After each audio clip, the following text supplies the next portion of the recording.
Hello everyone, we are on chapter 10 of Morgan Housel's book, The Psychology of Money. Brilliant book, I say in pretty much every chapter, it really is good. This chapter, chapter 10, is Save Money, which is so important, so overlooked, and so simple. So your wealth, the amount of money you have, the amount of choice you have, the amount of freedom you have, is like a triangle, equilateral triangle. Maybe that's not equilateral. So at the top, you've got the amount of money you make. Then let's say down at this corner, you've got the investment returns you can make. And then over here is the amount of money you save or the amount of money you spend. Everybody concentrates on this one and this one. So everybody thinks when I make more money, things will be better. When I make more money, I'll be happier. When I make more money, I'll be able to do this or that. I'll have choice, I'll have freedom, all right? But making more money isn't that simple. How long does it take to get promoted? How long does it take, let's say if you're in a sales job, how long does it take to close more sales or become a better salesperson? I know all the books will tell you, you just do this, and straight away your sales conversion will fly through the roof. It takes time, it takes practice, everything does. Maybe you go and get a new qualification, new degree, that takes time, that takes money. And actually new qualifications, new degrees, new, courses or skills, they're becoming less and less useful because we're now in a connected world where you're not just competing with the people in your local town. People work from home now.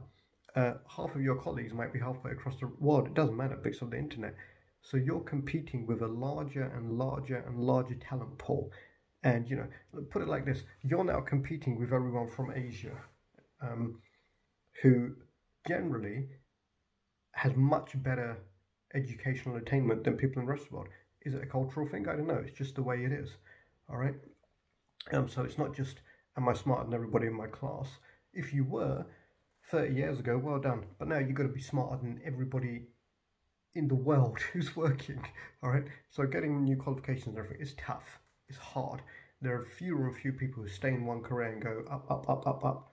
And careers just aren't as stable as they used to be. So making more money, very difficult.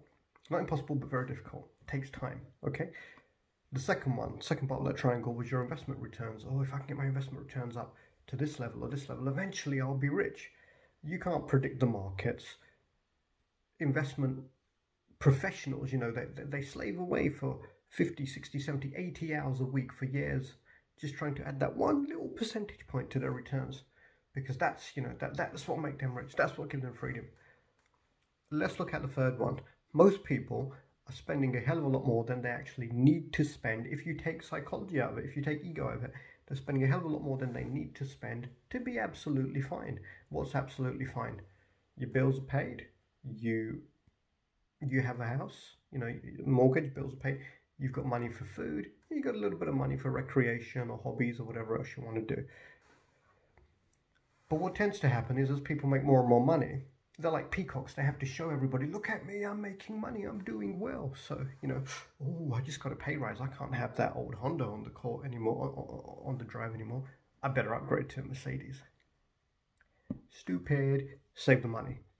Saved money is the best asset you can have. Because people say, oh, there's no point saving now because there's no returns on the money. I may as well enjoy it. But money gives you freedom. Money gives you choice. And actually, it gives you flexibility.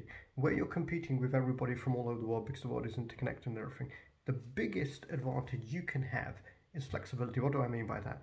Let's say you got your pay rises, you made a lot of money, you put away a certain amount of money every month. I used to put away £1,000 a month in my 20s and it made my life so much fun.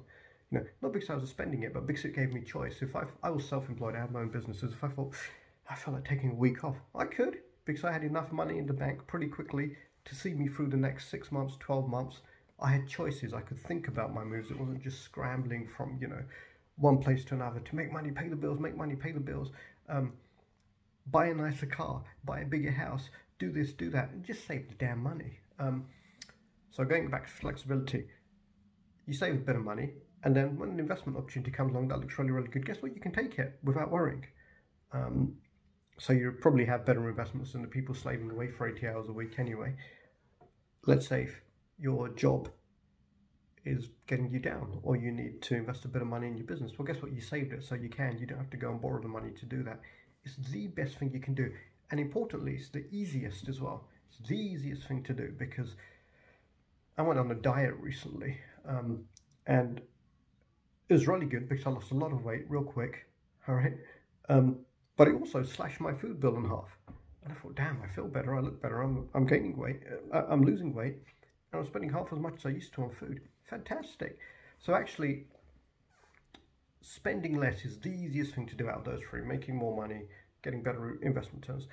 And let's say these can go up by a few percentage points at a time. You can drastically cut your spending, and your quality of life doesn't change at all. In fact, it probably improves because you have less stress.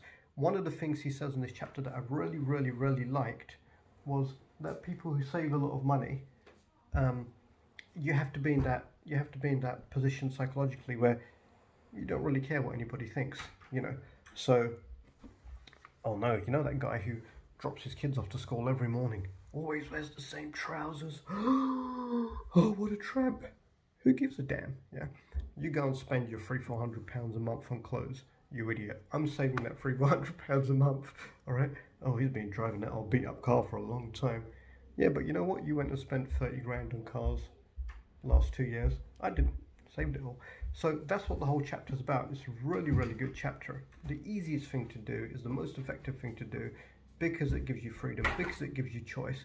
And psychologically, it's wonderful. You know, I love the idea of being the person who doesn't give a damn what anybody else thinks. But the trap that everybody is in is, look at me, look how well I'm doing. So what? You know, who needs to know that apart from you? Unless you've got a very powerful ego. The writer, Morgan Housel, the author, he talks about, you know, your ability to save is the gap between your earnings and your ego. And when your ego catches up, when your ego is in control, you're lost. You have nothing. And I've seen it too many times, you know, people whose income is up here, but their spending's up here, and then suddenly they lose their job, the business fails, and suddenly, boom, they're down lower than they ever thought they would be. They've been feeding their ego, and they just can't take it. Oh, how did this happen to me?